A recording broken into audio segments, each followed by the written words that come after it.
Hi, Phil Poplinski here with Practical Aikido again. I almost forgot to even do a video tonight, but I'm trying to do my best to put out some more. A lot of people are asking me to continue to do that. So this one might be a little bit short, but it's going to be one of our, what we consider a breakaway. In Practical Aikido, we got two basic concepts. One's a breakaway where you're doing what it sounds like you're getting them off you via striking and various other ways, and then you got defenses, which are generally locks. This is more of a breakaway, so let me get you to this side here for a second. Again, this is our starting point, and we're starting from somebody grabbing you. We're only doing that to help teach you anatomical movements and body alarm reaction as well.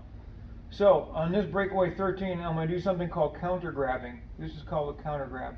You can go to the outside and do this, but when you go to the outside, it's a little more difficult, and if they're really strong and you're not doing it correctly, you'll have difficulty. If you decide to go to the outside, if I don't touch this fire point, he's not going to let me have it. If I don't touch this part of the wrist down here on the pinky, this is a release point. So when I do this, I prefer to go to the inside because you really can't stop it. I counter grab and I step to a place of basing, which means I'm stepping to it, and now it is based against my body. Basing is an incredibly important player. So once I step into base, I've got one of two choices. I either create a tiger mouth and I strike the trachea, or come around this way a little bit, please. Just chin normal level, normal level. You can kind of see like a line here, an anatomical line where it kind of joins here. Take the tip of the thumb, I go straight into that point, and I lose all the space all the way around. There's no space anywhere on my hand. The fingertip, not this flat finger crap, fingertip. Shove it all the way in, and then all I do is take these fingers and do this to them. Up here, and just a little, be careful.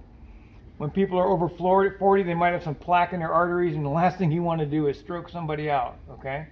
So you can either strike or latch. This is the kind of thing I look at. Maybe you're dealing with a young person that needs to have a little bit of an education, and then you take and pin them up against the wall so you can have a heart-to-heart talk while you're in that position. Other words, I just think about it as a striking perspective.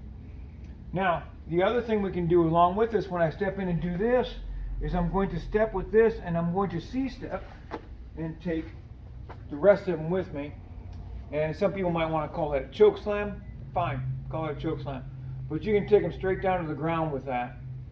But when you do that, okay, so let's say he's latching. Put that foot forward. This is another thing that's important, and don't take my word for it, test it. Go to a group of people in your school and stand back from them and say, step up and grab my wrist with whatever hand you want to. And then he'll step up and he'll grab his wrist with whatever hand he wants to. 99% of the time, whatever hand he's grabbing you with or acting with you, that foot will be forward. See? It's right there. Don't take my word for it. Take it back to your class and do it. Stand 10 feet away and say, come grab me. Whatever hand is acting, 99% of the time that foot's forward. So let's leave that foot forward. Be a good bad guy to your partner so it's more realistic. When I step and do this C-step, come over to this side here, please, so you can see in between there. This C-step, I come in, and when I come around here, I go straight into the center. Now right now the back of our legs are touching, and this foot is flat. I own this. I own that property. He can't get it back. That will happen 100% of the time. Years ago, I was teaching in Temple Terrace SWAT group, and these guys looked like they all fell off of a work weight bench at Gold's Gym. And I picked the biggest guy, and I go, I watched you guys take people down. Let me show you a better way. And showed him this technique, and he's down there going, I bet you can't do it again. So about the third time later, he was convinced I could do it, and he was way bigger than I am. Okay, so anyway, I just babble. Counter grab, step to a point of base so I can strike, choke slam. He doesn't have to grab me. I can come in here, third party intervention, and latch a hold of this arm and immediately get my hand up into there right off the bat, and then do the same things I was just talking about. It's your choice. Obviously be careful with it. You're talking about the throat. I think that pretty much covers it, you know. Yes, sir. Breakaway, that's our breakaway 13.